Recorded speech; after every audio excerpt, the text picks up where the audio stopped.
Good morning students. हम बात कर रहे हैं बीएससी पार्ट फर्स्ट ईयर की। बीएससी पार्ट फर्स्ट ईयर में हमने जो स्टार्ट किया था वो हमारा था इंटरमीडिएट मध्यवर्ती में हमने कौन सा लिया था, कार्बोकेटाइन हम लिया था। कार्बोकेटाइन में हमने इसके मेथड्स ऑफ फॉर्मेशन वगैरह एक दो चीज़ की हमने बात कर ली थी। कल जो हमारी लास्ट क्लास हुई थी हमने वहाँ पर बात की थी इफेक्ट ऑफ सब्स्टिट्यूएंट्स यानी कि प्रतिस्थापियों का प्रभाव। यार आप लोगों के पास जब कार्बोकेटाइन होता है उससे डायरेक्टली अटैच जो आप लोगों का एटम होता है वो कौन सा होता है, उसकी अकॉर्डिंग आप लोगों की जो स्टेबिलिटी होती है कार्बोकेटाइन की वो क्या होती है, उस चीज़ की बात करेंगे हम। इफेक्ट ऑफ सब्स्टिट्यूएंट्स यानी कि प्रतिस्थापियों का प्रभाव। फॉर एग्जांपल मैंने आप लोगों को थोड़ा सा आप लोगों को फ्लो चार्ट में इसमें बताया था कि ये आप लोगों के पास क्या है, कार्बोकेटाइन है। इस एल्किल ग्रुप से हम क्या करेंगे, किसी भी कोई भी जी ग्रुप है उसको हम ऐड करेंगे, जी ग्रुप को जोड़ेंगे। ये जो जी ग्रुप आप लोगों का है वो मैंने आप लोगों को बताया था कि ये दो आप लोगों के पास होते हैं, एक तो होता है इलेक्ट्रॉन रिलीजिंग ग्रुप और एक होता है इलेक्ट्रॉन डोनेटिंग ग्रुप। तो जब आप लोगों के पास एल्किल ग्रुप जो होगा उससे डायरेक्टली अगर आप लोगों के पास क्या होगा, जब आप लोगों के पास रिलीजिंग ग्रुप जुड़ा हुआ होगा तब क्या होगा, कार्बोकेटाइन की स्टेबिलिटी क्या होगी, इंक्रीज होगी। तो यहाँ हम बात करें अगर अपने पास ये जो जी ग्रुप है आप लोगों के पास है वो कौन सा है, इलेक्ट्रॉन रिलीजिंग ग्रुप आप लोगों के पास है, इलेक्ट्रॉन रिलीजिंग ग्रुप, इलेक्ट्रॉन दाता समूह। अब इलेक्ट्रॉन रिलीजिंग ग्रुप में कौन से अपने पास आते हैं, इलेक्ट्रॉन रिलीजिंग ग्रुप में अपने पास आते हैं मेनली जो हम बात करें वो अपने पास होते हैं एल्किल ग्रुप, चाहे वो एलिफेटिक हो या एरोमेटिक हो, ये अपने पास किस में आते हैं, इलेक्ट्रॉन रिलीजिंग ग्रुप में आते हैं। यहाँ हम बात कर सकते हैं C6H5 यानी कि फाइनल की भी हम बात कर सकते हैं। इसके अलावा अगर आप लोगों के पास बेंजीन रिंग से कोई आप लोगों के पास एलिफेटिक जुड़ा हुआ है तो वो भी किस में आएगा, इलेक्ट्रॉन रिलीजिंग ग्रुप में ही आएगा। तो आप लोगों को क्या ध्यान रखना है कि जब भी एल्किल ग्रुप से हमारे पास क्या होगा, इलेक्ट्रॉन रिलीजिंग ग्रुप जुड़ा हुआ होगा तब क्या होगा, कार्बोकेटाइन की स्टेबिलिटी क्या होगी, इंक्रीज होगी।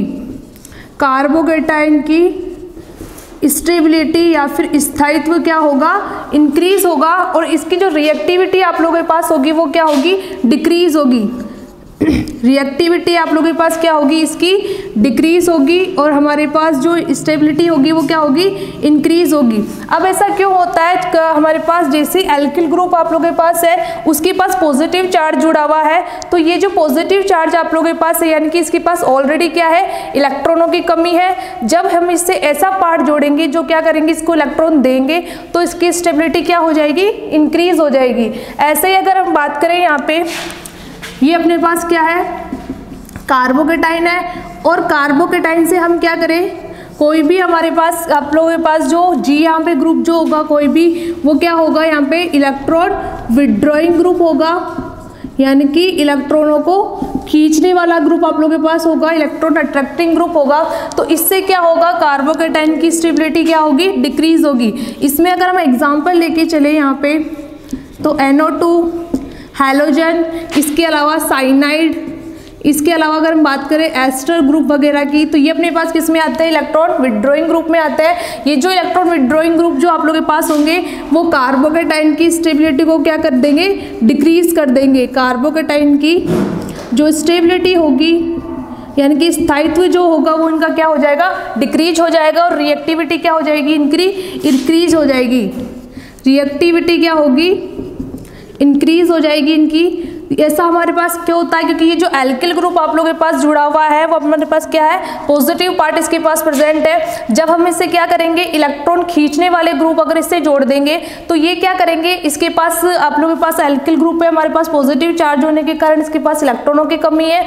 ये जब ग्रुप जो आप लोगों के पास होंगे इलेक्ट्रॉन विड्रॉइंग ग्रुप वो क्या करेंगे और इससे इलेक्ट्रॉन खींचेंगे, इस कारण से इसकी स्टेबिलिटी क्या हो जाएगी, डिक्रीज हो जाएगी। तो आप लोगों को इतना ध्यान रखना है कि जब भी हमारे पास कार्बोकेटाइन से इलेक्ट्रॉन रिलीजिंग ग्रुप जुड़े हुए होंगे तब तो क्या होगा, कार्बोकेटाइन की स्टेबिलिटी इंक्रीज होगी और रिएक्टिविटी जिसको हम क्रियाशीलता बोलते हैं वो क्या हो जाएगी, डिक्रीज हो जाएगी।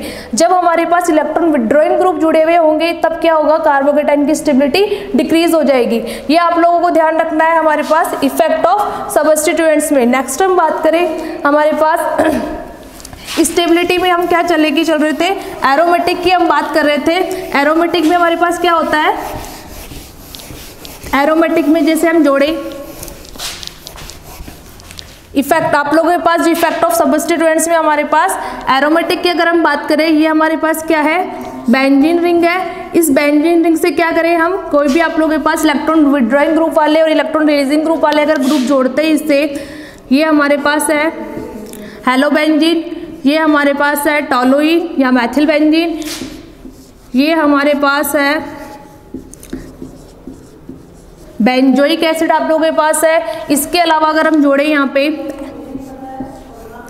यहाँ हम जोड़े नाइट्रोबेंजीन, ये अपने पास कुछ ग्रुप है। अगर हमें क्या करना है, इसकी स्टेबिलिटी का ऑर्डर देना है कि किसकी स्टेबिलिटी, कार्बोकेटाइन की स्टेबिलिटी सबसे ज़्यादा होगी, तो हमारे पास क्या होगा, ये जो हैलोजन ग्रुप आप लोगों के पास है, तो यहाँ पे सबसे पहले तो हम क्या करेंगे, इन रिंग पे सबके ऊपर पॉजिटिव चार्ज करेंगे, क्योंकि यहाँ पे जो आप लोगों का जो ये ग्रुप जुड़ा हुआ होगा, ये जो कार्बन होगा उससे डायरेक्टली आप लोगों का क्या जुड़ा हुआ होगा, हैलोजन जुड़ा हुआ होगा। तो यहाँ पर भी हमारे पास सब पे रिंग पे जो कार्बन है उसके ऊपर क्या आएगा, पॉजिटिव चार्ज आएगा, क्योंकि हमारे पास क्या है, ये कार्बोकेटाइन है। तो ये जो कार्बोकेटाइन से जैसे ही हमारे पास ग्रुप जुड़े हुए होंगे यहाँ पे, अब हम इसकी स्टेबिलिटी की बात करते हैं C6H5 की।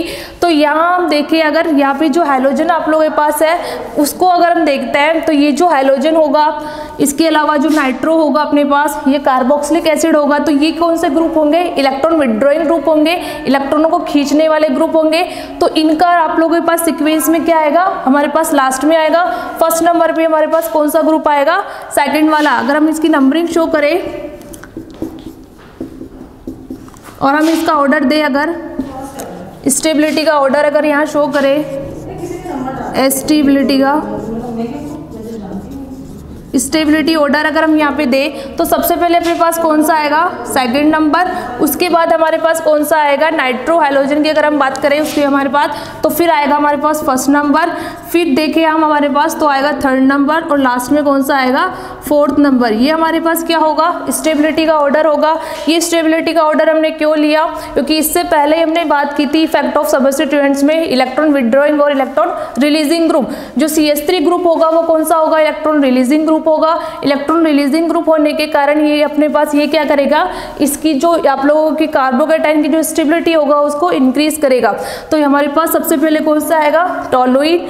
उसके बाद हमारे पास कौन सा आएगा, हैलोजन। अब हैलोजन भी आप लोगों के पास दो इफेक्ट शो करता है।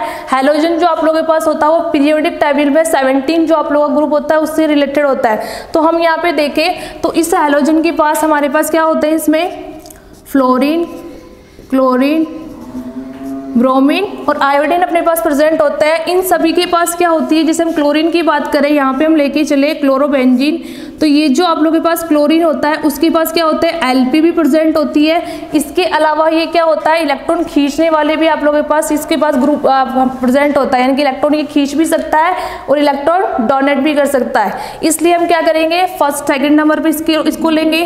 थर्ड नंबर पे हमारे पास क्या है, कार्बोक्सिलिक ग्रुप है। कार्बोक्सिलिक ग्रुप में भी दोनों नेचर होता है, इलेक्ट्रॉन खींच भी सकता है और डोनेट भी कर सकता है। तो हमारे पास थर्ड नंबर पे ये आएगा, और फोर्थ नंबर पे लास्ट पे नाइट्रोबेंजीन आएगा, क्योंकि इसका एक ही नेचर होगा, इलेक्ट्रॉन विड्रॉइंग ग्रुप, यानी इलेक्ट्रॉनों को खींचना।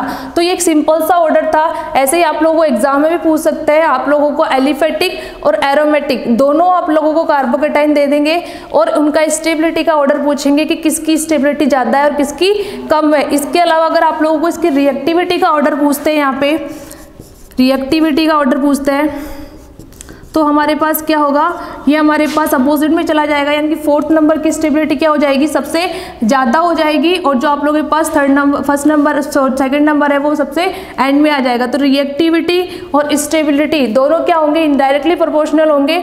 आज हमारे पास व्युत्क्रमानुपाती होंगी, यानी कि जैसे ही स्टेबिलिटी बढ़ेगी रिएक्टिविटी डिक्रीज हो जाएगी। तो ये अपने पास कुछ बात थी इफेक्ट ऑफ सब्स्टिट्यूएंट्स की।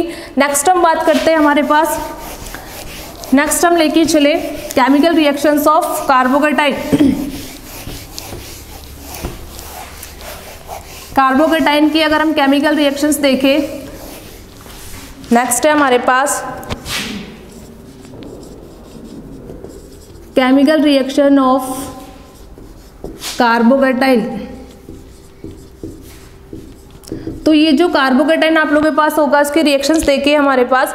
तो ये हमारे पास क्या है, सबसे पहले ये कोई एल्किल ग्रुप यानी कि कार्बोकेटाइन है। इस कार्बोकेटाइन की हम किसी भी न्यूक्लियोफिलिक के साथ रिएक्शंस करवाते हैं, तो यहाँ पे अपने पास क्या बन सकता है, ये पॉजिटिव पार्ट है और इसके पास नेगेटिव पार्ट है। तो अपने पास किसकी फॉर्मेशन होती है, जो भी न्यूक्लियोफिलिक होगा उससे क्या करेगा, कार्बोकेटाइन से डायरेक्टली अटैच हो जाएगा। तो हम इसको क्या बोल सकते हैं, एसिड बेस रिएक्शंस भी बोल सकते हैं, क्योंकि लुईस के अकॉर्डिंग क्या होता है, जो इलेक्ट्रोफिलिक आप लोगों के पास होता है वही क्या होता है, लुईस एसिड होता है, और जो आप लोगों के पास न्यूक्लियोफिलिक होता है वो क्या होता है, लुईस बेस। तो हम इस रिएक्शंस को क्या बोल सकते हैं, acid base reactions, acid base reactions. ये अपने पास एसिड बेस रिएक्शंस में क्यों आएगी, क्योंकि यहाँ जो आप लोगों के पास पॉजिटिव पार्ट है ये क्या है, एसिड है, और ये क्या है, बेस है। इन दोनों की रिएक्शंस होकर जो भी अपना प्रोडक्ट बनेगा वहाँ पे। इसके अलावा हम बात करें, ये जो आप लोगों के पास एल्किल ग्रुप है ये इलेक्ट्रोफिलिक की में भी काउंट होगा, क्योंकि इसके पास क्या इलेक्ट्रॉनों की कमी है, और ये क्या करेगा, किसी न्यूक्लियोफिलिक के साथ रिएक्शन शो करेगा। फर्स्ट रिएक्शन थी अपने पास एल्किल का न्यूक्लियोफिलिक के साथ रिएक्शन अपने पास कैसी होती है। नेक्स्ट रिएक्शन की अगर हम बात करें जो आप लोगों के पास है वो हमारे पास है रीअरेंजमेंट रिएक्शन। नेक्स्ट है हमारे पास रीअरेंजमेंट रिएक्शन, पुनर्विन्यासित अभिक्रिया। इस रिएक्शंस में क्या होता है, जैसे हमारे पास है नियोपेंटिल, ये अपने पास है,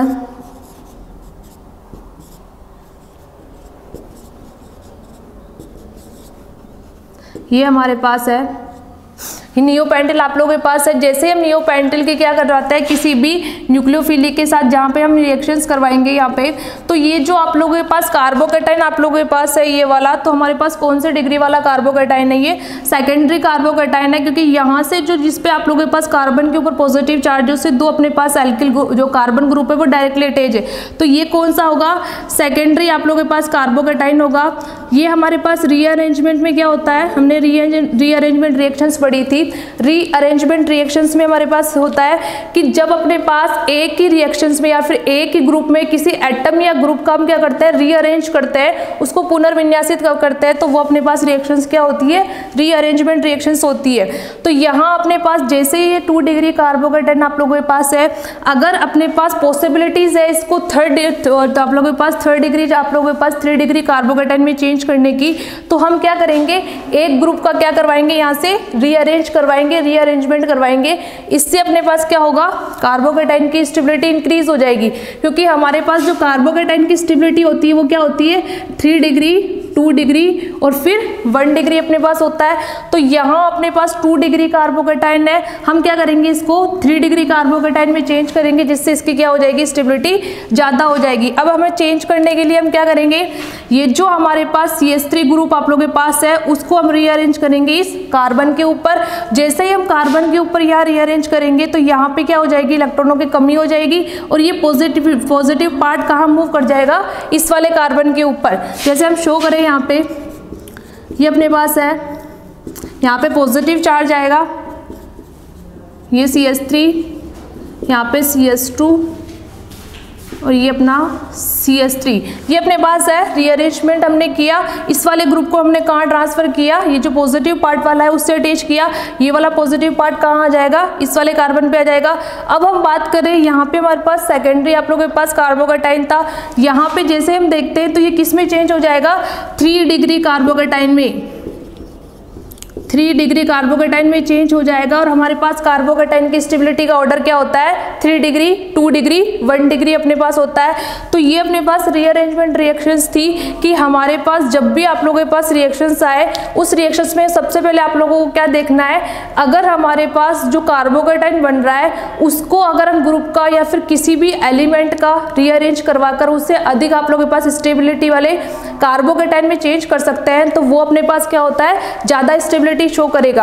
अब अपना प्रोडक्ट हमारे पास क्या होगा, हमारे पास ये जो न्यूक्लियोफिलिक होगा वो इसके साथ रिएक्शंस ना कर किसके साथ रिएक्शंस करेगा, इसके साथ रिएक्शंस होगी अपने पास, यानी कि ये कोई भी न्यूक्लियोफिलिक हमारे पास है, जैसे आप लोगों के पास हाइड्रोक्साइड, हैलोजन जिनके ऊपर भी नेगेटिव चार्ज होगा वो, तो ये न्यूक्लियोफिलिक के साथ जैसे अपने पास रिएक्शंस होगी तो हमारे पास प्रोडक्ट क्या बनेगा, ये CH3, यहाँ पे जो भी आप लोगों ने न्यूक्लियोफिलिक लिया वो अपना अटैच हो जाएगा, यहाँ पे ये CH3 और ये आप लोगों के पास फॉर्मेशन हो जाएगी। तो ये अपने पास क्या होगा, इससे हमारे पास इस वाले प्रोडक्ट की आप लोगों के पास चेंज होगा। तो आप लोगों को रिएक्शंस आप लोगों को एग्जाम में यूं ही देगा कि कोई भी आप लोगों को रिएक्शंस देगा, उसकी कार्बोकेटाइन आप लोगों के पास होगा, उस कार्बोकेटाइन को हम क्या करेंगे, मोर स्टेबल कार्बोकेटाइन में चेंज करेंगे। फिर जो आप लोगों के पास ज्यादा स्टेबिलिटी वाला कार्बोकेटाइन है उसके साथ हम न्यूक्लियोफिलिक की रिएक्शंस करवाएंगे और अपना प्रोडक्ट की फॉर्मेशन होगी। तो ये अपने पास रिएक्शंस थी हमारे पास। अब बात हमारे पास क्या था, कार्बोकेटाइन था। कार्बोकेटाइन आप लोगों का कंप्लीट हो चुका है, यानी कि एक इंटरमीडिएट हमारे पास कंप्लीट हो चुका है।